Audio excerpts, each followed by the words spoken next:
Today we're going to be looking at digital microscopes and compare them to the traditional magnifying glass.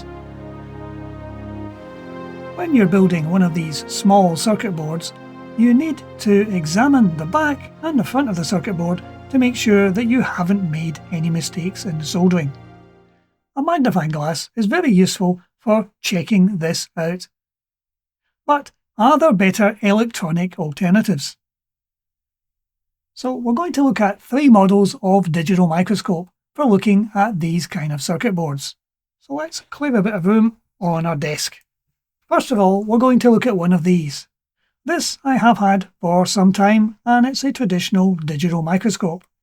It scores in the fact it does have a case, which allows to keep all the components together in one place.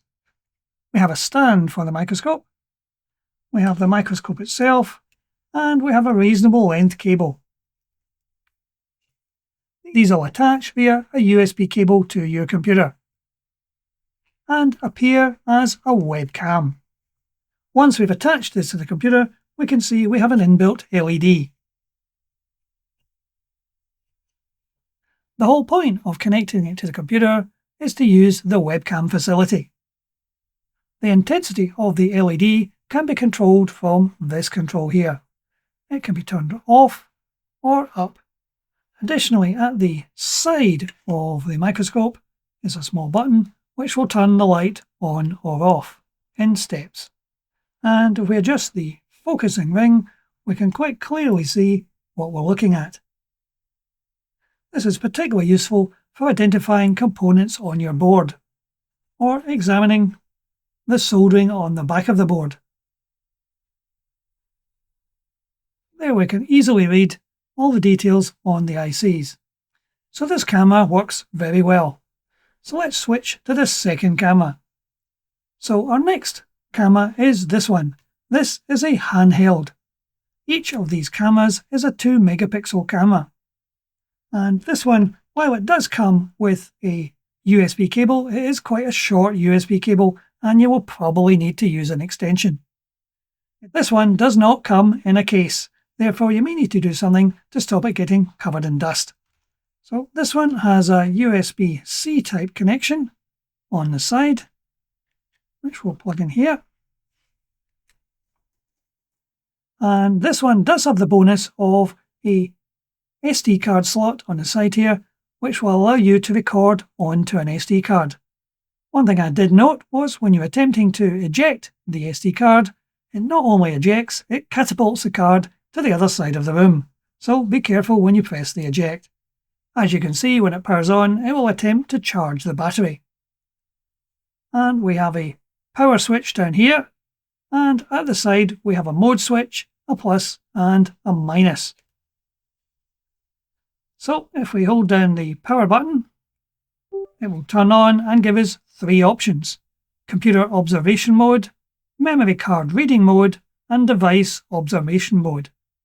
The memory card reading mode is to allow you to read pictures you have stored on the SD card. The device observation mode will allow you to use a device while charging. And the computer observation mode is going to be what we use to actually see what's on the screen. Once this has been pressed, the display will change to the words PC camera. So one disadvantage of this is that you cannot see on this screen what you're actually looking at. However, if we switch to our camera view and then move into focus range, we can now see what the camera is actually looking at. So while it would be useful to see the image on the device itself, as long as you can see it on a computer screen, you can easily see what you're doing. And if we look at the back of the card, you can easily see the condition of our solder joints. As with many of these devices, it's designed to be held in the right hand, so not very good for those of you who are left-handed. So we will switch this one off and we will go to our final magnifier. And this is the next one. This is slightly larger and again is optimized for those who are right-handed. As with the previous one, it has the sensor on the bottom and a number of LEDs. We can see on the top we have the USB-C type connector. We have a slot for an SD card. And if we plug this one in and power on, you'll see it shows a very similar charging symbol. If we press the power button, we get the same three options: device observation mode, memory card reading mode, and computer observation mode. So we'll bring it down to computer observation mode and press the button. And the advantage with this one is you can actually see the display on screen. It's a little difficult to see this on camera, but the screen is quite big and quite clear. So if we switch to the computer view and we bring this down, we can see quite happily the decal on each of the chips. And if we turn our board over, we can zoom right in to each of the solder joints. So this one can go into really quite close up. And like the previous one, you can take pictures and save them onto the internal SD card, or we can just use it in freehand mode. Again, it is particularly useful for reading the information on the chip. And with the larger display size, it's certainly more usable than the smaller one. However, the traditional magnifying glass has got a lot going for it. For one, it has no batteries. It does not need charging, and it can be used in any light conditions. As long as you can see what you're doing, you can actually magnify it. Of course, with a traditional magnifying glass, you cannot record anything, and you can't display things on your computer screen.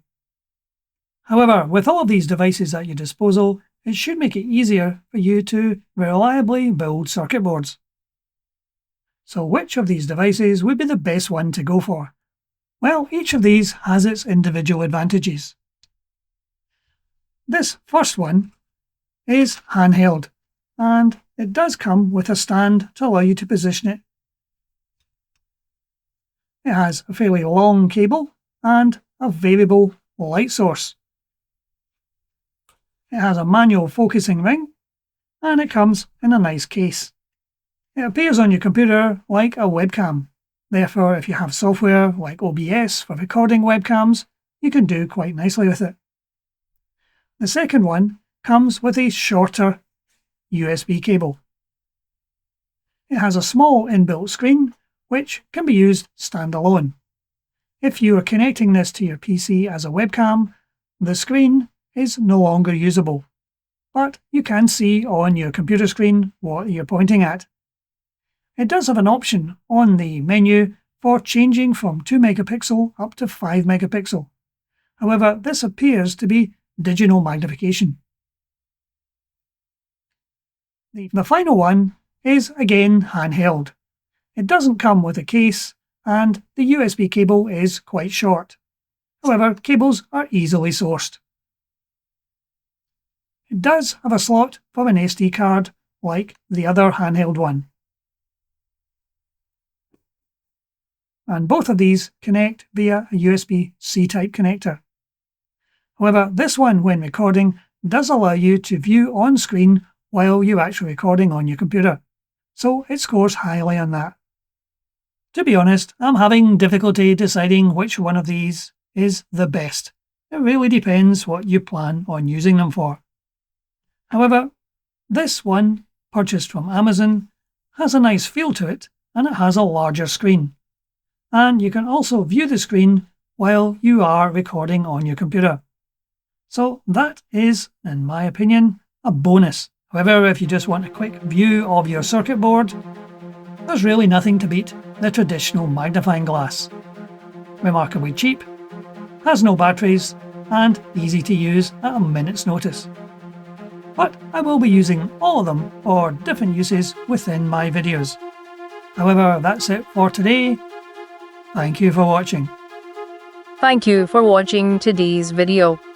please feel free to click on the link in the description below to discover more videos.